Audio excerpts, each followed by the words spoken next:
ville, ce sont des matières, il y a compétence, il y a urbanisme. Voilà, avec vous, nous allons poursuivre, mais avec monsieur Fiston Ilangui. Vous êtes le chargé de communication, il y a corporation et urbaniste congolais. Alors, on a eu un certain moment tendance à Kanisake Yondo Zaki Mingi affiché par rapport à Yango. Certains ont même cru que c'était vous le président. Il y a corporation là parce que tu t'affichais un peu beaucoup plus. Parlez-nous un peu en quelques mots de cette corporation. Voilà, merci beaucoup, monsieur le journaliste. Je suis content. Aujourd'hui, je suis venu avec le vice-président de la Corporation des urbanistes congolais. C'est comme je disais des fois, je ne suis pas le seul urbaniste congolais. Okay. Nous sommes là, il y a beaucoup d'urbanistes regroupés autour de la Corporation des urbanistes congolais. Alors, nous sommes une profession, un jeune métier. On s'est dit qu'on ne peut pas se laisser comme cela, on doit s'organiser, se réunir autour d'une structure technique pour défendre nos intérêts. Voilà pourquoi on s'est dit on doit se réunir, on s'est mis en table, on a échangé, on a créé cette corporation des urbanistes congolais.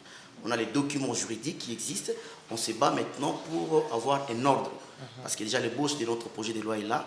On s'est dit non, bientôt là, on va saisir l'Assemblée nationale pour présenter notre ébauche de projet de loi. Alors c'était quoi en fait l'objectif? Il y a création en corporation. Non, mais d'abord, on a dit que Congo, les bosses à la urbaniste. Ok. Congo, les urbaniste. À chaque fois qu'on avait des problèmes urbains, on faisait appel à l'expertise étrangère. Alors il y avait un vide.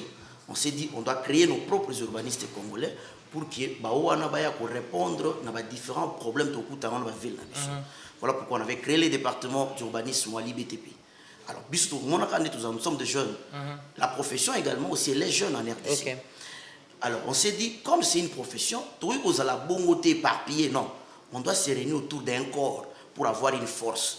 Comme ça, il faut permettre Bissot de promouvoir la profession à Bissot, de sécuriser cette profession à Bissot, et puis de Sungamboka. Okay. Parce que c'était d'abord ça l'idée, quand on avait créé ce département, de former les urbanistes pour qu'ils Sunga Mboka n'a pas problème en matière d'urbanisme. Voilà pourquoi tous s'engagent ensemble, tous les blocs pour tous à la makassi. Mais par rapport à l'objectif, il y a déjà des objectifs qui sont en train d'être réalisés, par exemple Mboka. Est-ce que vous pensez que, puisqu'il y a eu un certain moment où les urbanistes et puis on ne tenait plus compte des urbanistes congolais, il fallait faire appel à la main-d'œuvre peut-être étrangère, est-ce qu'aujourd'hui, puisque vous êtes là, par rapport à cette corporation, est-ce qu'on vous contacte pour trouver peut-être votre expertise? Voilà, il ne sera pas cité en Nous avons tout un ministère, le ministère de l'urbanisme et habitat, même à niveau provincial. Malheureusement, bazo continue que ça comme si les experts n'étaient pas là. Okay. Voilà pourquoi tout sangani, tout ça les blocs. Makambo kuleka la sous bongote. Ko eza régime asika, makambo ko sali sous bongote. Auparavant tant ils ala ka liboso ba ministre Kwake, ba Kokonyangi, tout ce monde là, ils se permettaient de faire certaines choses. C'est parce que la corporation té régime asika, corporation fandi toujours la nouveau ministre de l'urbanisme aya. Soka lobika zoka nzela ndenge ba ningane akala ba kendeki, akozwa nzela te bloquer. Parce qu'on doit aider quand même ces pays. Bloqué avec les idées, avec les idées fortes, on va faire voir que Makamodo Salana et Zobouma va ville n'abissou. C'est pas normal, c'est pas normal. Les lots sali démembrement, bah chef Lienyoso et comme bah ville. Mais sauf techniquement parler ça va ville té. Alors ça c'est un autre sujet qu'il faudra certainement avoir lieu pour que nous puissions en parler. Malheureusement, on nous fait signe que nous sommes arrivés à la fin. Monsieur le président le vice-président pardon de cette corporation, monsieur Joël. Quelques mots, mais je voudrais aussi que vous puissiez placer un petit mot par rapport aux décisions du ministre de l'Environnement, en fait, le ministre provincial de l'Environnement. Ok, merci beaucoup. C'est peut-être votre mot de la fin. Oui, merci beaucoup. S'agissant de la décision du ministre de l'Environnement, ministre Tengelito, comme j'ai dit tout à l'heure, la ville fait objet de décisions d'intérêt public. Ok. Voyez un peu. Alors, j'ai évoqué, la ville se résume autour de 4 fonctions principales, notamment habiter, circuler, travailler et se divertir. La décision du ministre entre en compte dans cette dernière fonction qui est le divertissement. Le divertissement, ça fait partie d'un comportement urbain. Dans une ville, on se divertit. Nous étions tous jeunes, moi, Namouké, de Ebaka Foire, international de Kinshasa. Fikine. Toubanda okende Séléfolis. Aujourd'hui, il y a des initiatives privées qui sont vers l'est, vers l'ouest, de parcs.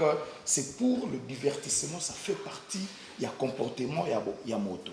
Mais nous avons vu quand même qu'il y a eu à travers la ville concentrée, la ville d'Anso et à Kinshasa, les anciennes communes d'Abisso, l'activité à débit des boissons, ils ont salima d'une manière désordonnée. Ok. Alors, le ministre est arrivé pour réglementer le secteur. Mais du moins, au regard de cette décision, il faut payer préalable et ça n'a pas mesure d'atténuation. C'est pourquoi je vous avais dit la ville est un système. Si l'un des parties n'est pas bien maîtrisé, influence à la côté. Ces gens-là qui exercent ces activités de débit de boissons, exercer pour des raisons économiques, pour des raisons socio-économiques. Mon maman Moko attend Sakabana Naye. Il exerce cette activité-là. Mais dis-moi, il fallait qu'il y ait un cadre réglementaire pour qu'il ait exercé. Voyez un peu. Les loyaux, à travers la ville Moussoussou, il y a des espaces affectés pour ce genre d'activité. On dit non, voilà, nous avons des avenirs X, Y, des espaces activités affectés à ce genre d'activité. Sur l'avenir, par exemple, Colonel Ebea, Modesa, on ne trouve pas de débit de boisson. Okay. Vous voulez avoir des débits de boisson, voilà, l'avenue Niangoy, l'avenue du Stade, l'avenue Oshwe, ce sont des avenues affectées à ce genre d'activité. Et voilà le modèle que l'hôtel de ville, la commune, les experts, les architectes, ils sont là pour concevoir. Voilà le modèle de bar, le modèle de débit de boisson que vous devez faire. Et à travers ça, nous apprécions les activités, ça, les manasayo, l'espace béni, le visionnaire. Un cadre, bâti, batou, dis-moi, isolé dans l'environnement et à batou, avec une réglementation sonore. Donc c'était plutôt, décision fait qu'ils allaient plutôt orienter dans la grande activité par rapport à Yango, que ils allaient la décision tomber dans la sens. Ils sont vraiment arrivés à la fin. Oui, décision. Merci beaucoup. Donc la décision là, elle n'est pas mauvaise, elle est bonne. Ok. Merci. Nous retenons cela. Merci beaucoup à vous tous, très chers fidèles téléspectateurs, d'avoir suivi cette tranche matinale. C'est vrai que nous avons un peu débordé par rapport au temps, mais c'était vraiment important que nous puissions mettre un point d'ordre par rapport à tout ce qui se passe dans la ville et surtout que nous avons eu l'occasion d'avoir avec nous M. Fiston Ilangui et M. Joël Kiana, qui sont eux deux, bien sûr, des urbanistes qui ont donné bien sûr leur avis d'experts par rapport à toute cette thématique. Merci à vous de nous avoir suivis. Nous vous fixons un rendez-vous pour la semaine